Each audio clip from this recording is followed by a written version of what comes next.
अचानक ओकरुन को देख मोमो खुश भी हो जाती है और थोड़ी सी इमोशनल भी। बट इम्पैक्ट इतना स्ट्रॉन्ग था कि ओकरुन पीछे गिर जाता है।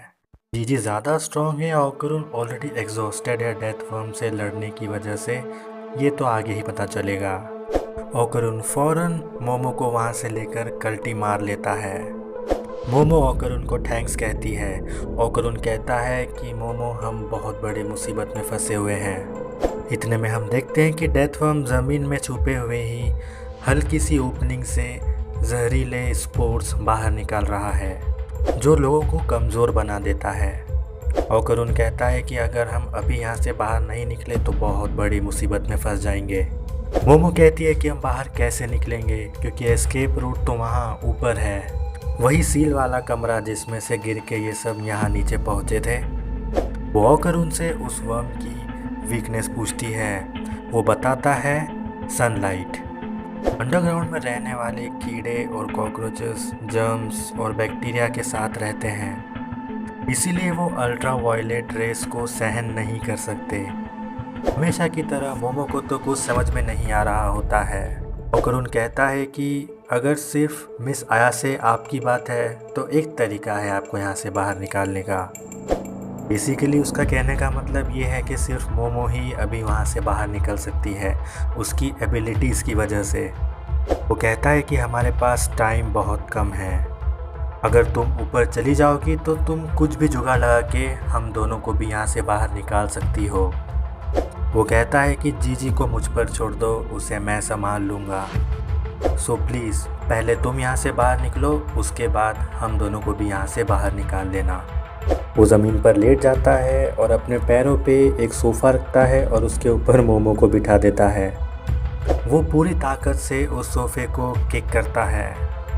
ऊपर जाते हुए बीच हवा में ही मोमो अपनी एबिलिटीज़ का यूज़ करके उस सोफ़े से जंप करती है और उस कमरे की दीवार में बने क्रैक तक पहुंचने में कामयाब हो जाती है। इतने में ही नीचे जीजी ओकरुन के पास पहुंच जाता है और कहता है कि तुम्हें खुश होना चाहिए, तुम पहले बंदे हो जो मरोगे मेरे हाथों से। ओकरुन भी रेडी हो जाता है और कहता है कि शायद मैंने कहा था कि तुम नहीं बचोगे। वहीं मोमो ऊपर लैंडलेडी के घर में पर्दों से एक लंबी रस्सी बनाती है, उन्हें जोड़ जोड़ के, जैसे बॉलीवुड मूवीज़ में लड़की भागती है घर की खिड़की से, वैसे ही। लेकिन वो रस्सी बहुत छोटी होती है, ऑलमोस्ट यूज़लेस। इतने में ही मोमो को बचपन की एक मेमोरी याद आती है जहाँ पर वो एक वर्म को नोटिस कर रही है और उसे एक आइडिया आता है, सुसाइड। वो फौरन उस घर को आग लगा देती है। जी हाँ, लैंडलेडी का घर। जोर से चिल्लाने लगती है, फायर फायर, कोई फायर डिपार्टमेंट को कॉल करो। इतने में ही वहाँ पर फायर डिपार्टमेंट वाले आ जाते हैं and boom, chapter finish. Chapter number 43, you want get away with this. नीचे ओकरुन और जीजी की धमाकेदार लड़ाई हो रही है। जीजी अपनी स्पीड और पिंग पोंग बॉल से ओकरुन को डोमिनेट कर रहा है। ओकरुन बेयरली बचते बचाते अपने लिए टाइम निकाल रहा है ताकि उतने में मोमो कोई मदद लेकर आ सके। जीजी कहता है कि तुम भागने के चक्कर में जिस तरह से इधर से उधर उछल रहे हो वो बहुत ही अनोइंग है, लेकिन कोई बात नहीं, मैं अपने गेम सीरियसली लेता हूँ और अपनी बॉडी को उसके फुल पोटेंशियल पे यूज़ करना पसंद करता हूँ। इतने में ही उसकी नाक से खून टपकने लगता है। वो समझ जाता है कि डेथ वर्म का पॉइज़न उसकी बॉडी पर अफेक्ट कर रहा है।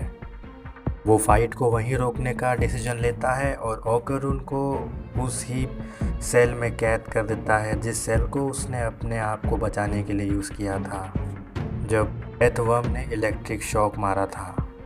वो उस सेल को कर्स्ड हाउस बुलाता है। वो उसी पिंग पोंग बॉल से बना था जिसे वो इतनी देर से यूज़ कर रहा था। वो उस कर्स्ड हाउस के अंदर जाता है और प्रिटेंड करता है कि वो ओकरुन को पंच करने वाला है, लेकिन नहीं, वो उसे फेस पर जंप से उसकी नी से अटैक करता है। भाई साहब, फिर तो एक के बाद एक पंच किक ओकरुन को रगड़ देता है भाई। वो कहता है कि तुम्हारे बाद उस लड़की की बारी होगी, मैं उसकी गोरी चमड़ी उधेड़ कर रख दूंगा। ना सुनते ही अचानक ओकरुन उसका मुंह पकड़ लेता है और कहता है बातें करना बंद करो। तुमने वो 3 चीज़ें करी हैं जो तुम्हें कभी नहीं करनी चाहिए थी। पहला, तुमने मोमो-चान को हर्ट किया। दूसरा, तुमने जीजी को धोखा दिया। में ही जीजी ईवल आई उसे पंच मारता है लेकिन ओकरुन उसे डॉज कर लेता है। वो उसे उसकी नी मारता है लेकिन ओकरुन उसे भी डॉज कर लेता है पूरा नीचे झुककर। एंड देन बूम, ओकरुन अपने दोनों हाथों से उसे ज़ोर से पंच मारता है, एक अपरकट।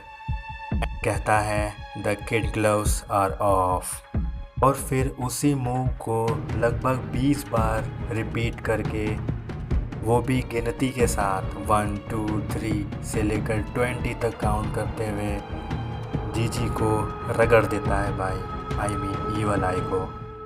लास्ट 20th पंच के बाद ईवल आई उसका कर्स्ड हाउस तोड़ते हुए बाहर गिर जाता है और अनकॉन्शियस हो जाता है।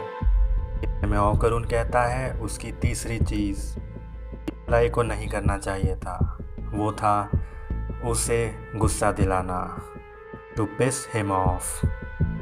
एक कूल विक्ट्री पोज मारता है लेकिन अचानक वो भी बेहोश हो जाता है और मोमो-चान को मिस अयासे को हेल्प के लिए पुकारता है। And boom, chapter finish.